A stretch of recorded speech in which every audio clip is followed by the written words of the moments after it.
Let's take you to this live update now. The Gauteng MEC for Finance and Economic Development, Lebogang Maile, earlier briefed the media on the progress of the provincial Treasury that it has made in addressing the outstanding e-toll debt. Now, the provincial government has been working to manage and reduce the significant financial burden linked to the Gauteng Freeway Improvement Project. Here's SABC News reporter Glorious Sefako-Musi, who's on standby to provide us an update this hour. So, Glorious, it would seem like we caught the tail end of that briefing, but just to bring us up to speed with what was said there, I understand you also have the MEC with you.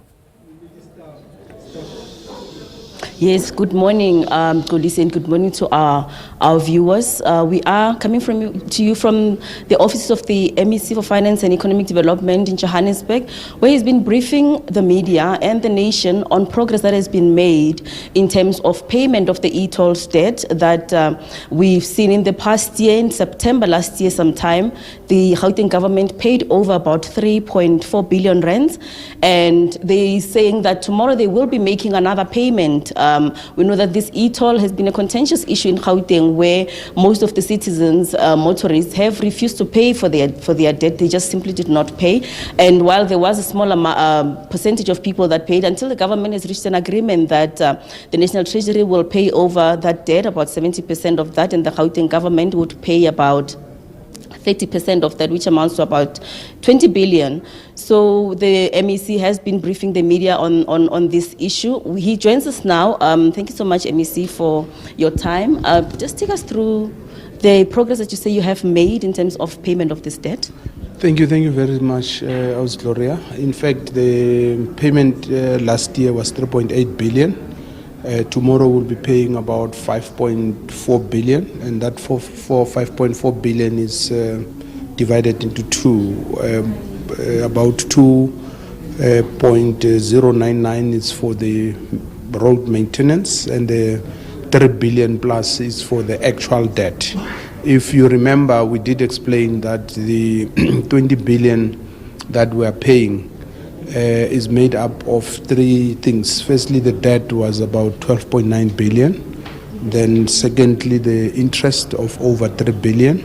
And then fourthly, it was the maintenance of the roads, which was 4.1 billion. So tomorrow what we're paying, it's the debt interest is one amount, and then we're paying the road maintenance of 0.99 billion, which is for the road maintenance. And we have also indicated the roads that in terms of the agreement we expect Sanral to maintain, work with our team and report on the progress that must be made. But we have also said we want to understand what is the economic benefits for the people of Gauteng, including their participation in those projects and job creation as well. So 20 billion rand is a lot of money. Can you just take us through as to the impact that this payments over the next 5 years, this 5 years that you'll be paying, are having on your budgets, and how are you ensuring that this do not impact on service delivery? Gloria, this is huge, and unfortunately it's not just this 20 billion that we are facing. There are other challenges. For instance, as you know, the economy is not doing well, and at some point all provinces received cuts, and Gauteng received about 15 billion rand cuts. At some point the State SA overstated our population numbers, meaning we got more money, about 6 billion, and now National Treasury is cutting back on that money. So we're not just losing 20 billion, and then we've got accruals, and these are people who have done work and have not been paid in the previous years. So all in all, we're looking at about 50 billion rand that will be less in our budget, and therefore as you can imagine, it places a huge strain. So we had to firstly make sure that we don't compromise important services like education, like health, like social services, and at the same time ensure that there is money available for other important things like human settlement, roads, and all that. So it has been a very difficult balancing act, but at the same time we have strengthened our efforts of making sure that we also put revenue generating activities in place so that we are able to raise more revenue. The good news is that in the last financial year, we over-collected our revenue by about 400 million, which shows that there's a potential to raise even more money. And we hope that during our midterm budget speech in November, we should be able to give the numbers. We are happy to announce now that we've got a revenue generation strategy that has got about 6 pillars. And using that revenue generation strategy, we hope that by the time we go to the medium term, we should be able to even announce what are the numbers that we are projecting. And we're looking at different areas. Are you able to look at the kind of projects maybe or kind of adjustments that you've had to make to be able to meet your budgets in terms of with the amount of money that you've said you've had to move? What adjustment have you had to make? Not necessarily adjustments, Gloria. It's like, I want to give you an example. What we had to do firstly was to ensure that, as I say, we don't compromise services. Instead of, let's say, adding an extra billion in education, we didn't add anything. Instead of adding an additional 300 million in Department X, we didn't add anything. So what we did was to try not to cut on service delivery.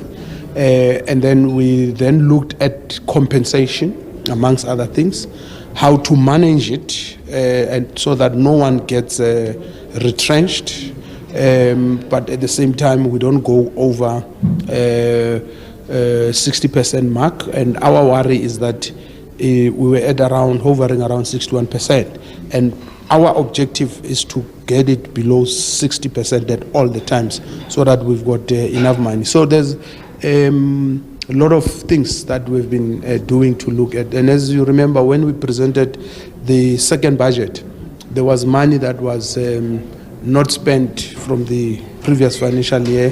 Some of that money we had to use it to deal with urgent needs like sanitation in informal settlements, like dealing with robots and potholes on provincially owned roads, putting more money on training Nasispani through the Gauteng City Region Academy.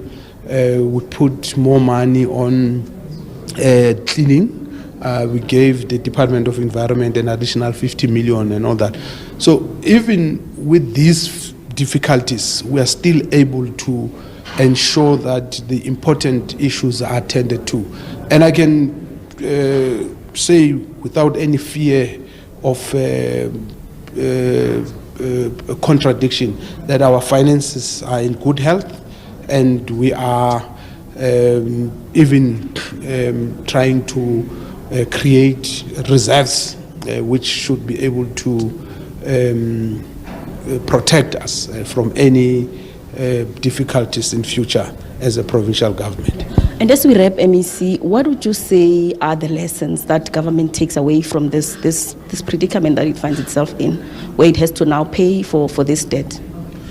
Yeah, well, I think it's very important that at all the times we strive to be at one with the citizens in terms of understanding how things have to be done, what are the challenges, and what are the implications of the decisions that we take.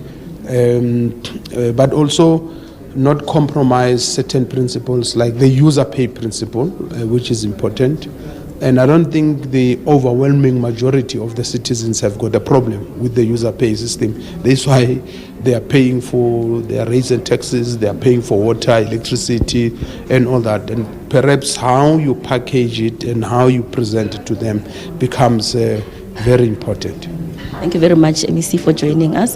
That is the MEC for Finance and Economic Development in Gauteng Province, Lebogang Maile, talking to us there about progress that is being made in terms of paying for the e-toll debt. And it's back to you in studio, Mkolisi. Glorious, thanks very much indeed for that update.